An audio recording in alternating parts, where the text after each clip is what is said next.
Assalamualaikum warahmatullahi wabarakatuh. Baik, Bapak Ibu,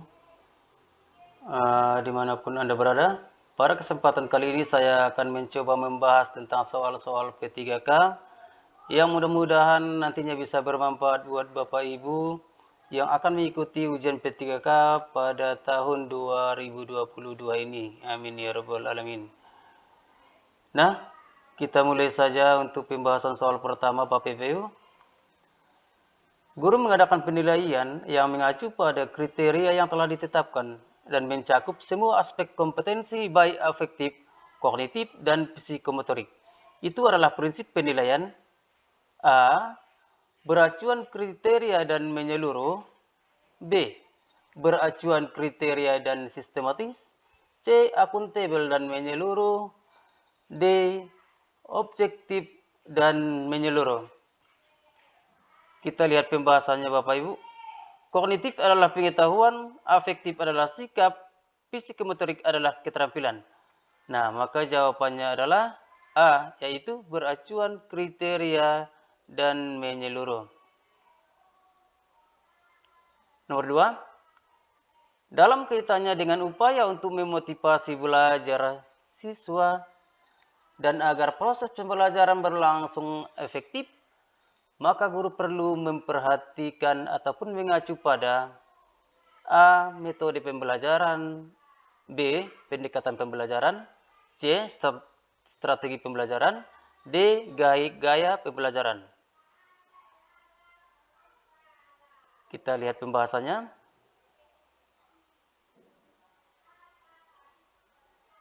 Nah, maka jawabannya adalah Bapak Ibu C, yaitu strategi pembelajaran. Kita lanjut ya Bapak Ibu. Soal nomor 3. Kemampuan untuk menciptakan, memiliki daya cipta atau mampu menciptakan sesuatu yang baru, baik berupa gagasan maupun alat yang relatif berbeda dengan apa yang telah ada sebelumnya. Dalam pembelajaran merupakan sikap kreatif guru ketika menyampaikan ilmu kepada siswa. Model yang sesuai dengan sikap kreatif memanfaatkan lingkungan sekitar sebagai sumber belajar adalah A. Problem based learning. B. Contextual based learning. C. Project based learning. D. Open inquiry. Kita lihat pembahasannya Bapak Ibu.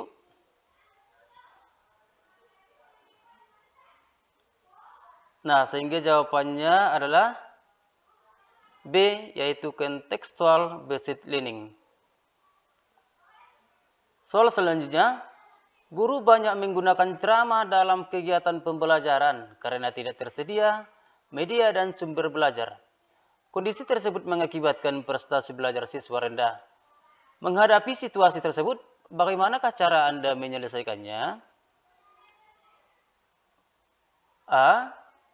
Saya memanfaatkan dalam sekitar sekolah sebagai media dan sumber belajar untuk mengaktifkan kegiatan belajar siswa. B.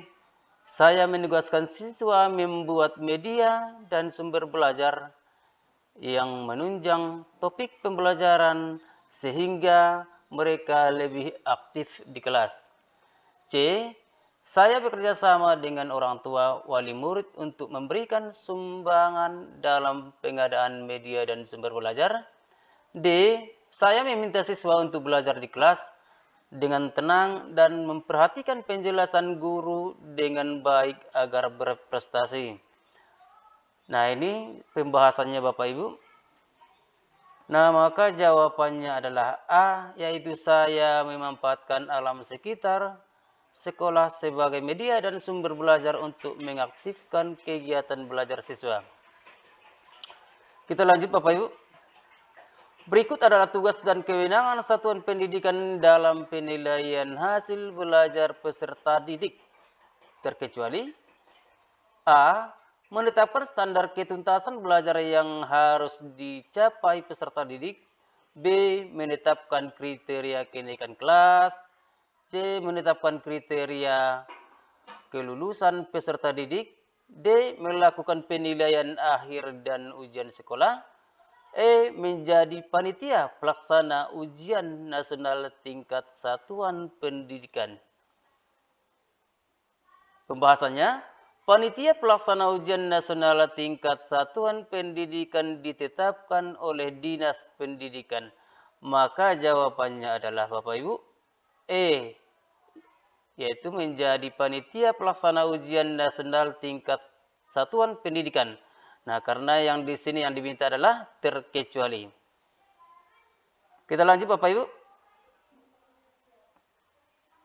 Penilaian diatur dalam Permendiknas Republik Indonesia nomor Permendiknas RI nomor 16 tahun 2007, B Permendiknas RI nomor 20 tahun 2007, C Permendiknas RI nomor 41 tahun 2007, D Permendiknas RI nomor 13 tahun 2007, dan E Permendiknas RI nomor 19 tahun 2007.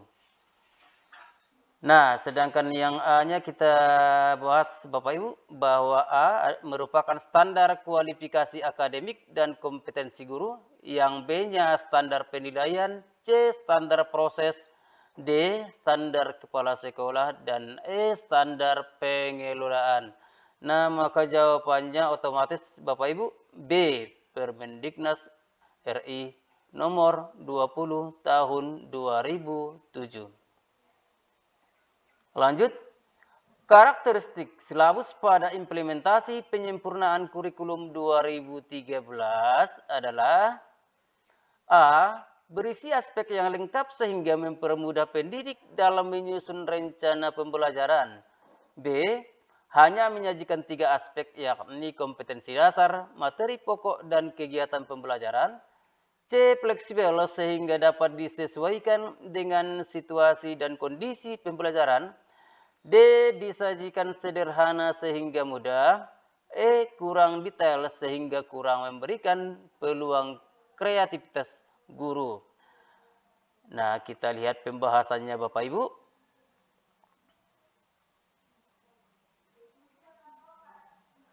Nah, maka jawabannya adalah A, yaitu berisi aspek yang lengkap sehingga mempermudah pendidik dalam menyusun rencana pembelajaran. Kita lanjut Bapak Ibu. Peserta didik diminta oleh guru untuk membaca artikel tentang populasi hewan langka yang semakin sedikit. Kemudian mencari data jumlah populasi 5 tahun terakhir dan hasil analisis divisualisasikan dalam bentuk diagram. Kegiatan tersebut untuk mengembangkan kecerdasan, A. Verbal linguistik, B. Visual spesial, C. Kriestesis, dan D. Logik matematik.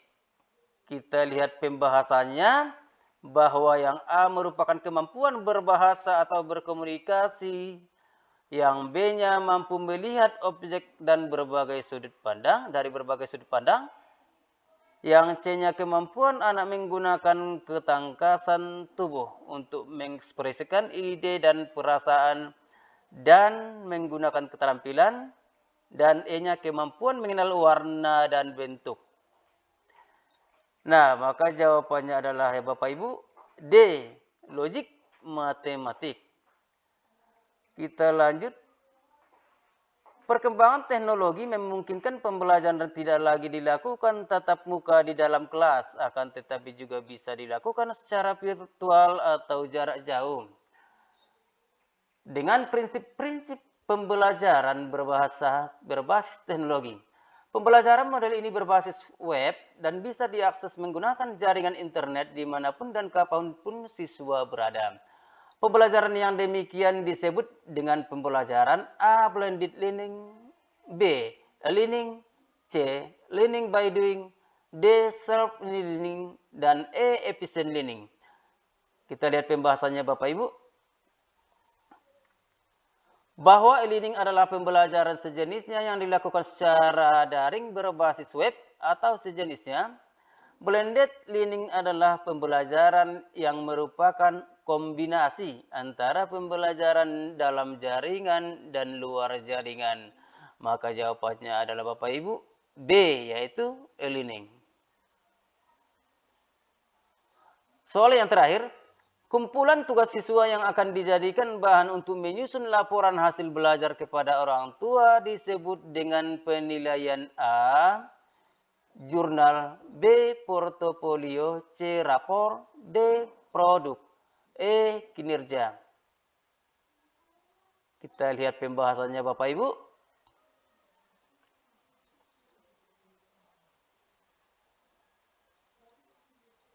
Nah, maka sebagai jawabannya adalah B, yaitu portofolio. Nah, Bapak Ibu, untuk kali ini saya cukupkan sampai di sini. Mudah-mudahan bermanfaat. Mohon maaf atas segala kekurangan. Assalamualaikum warahmatullahi wabarakatuh.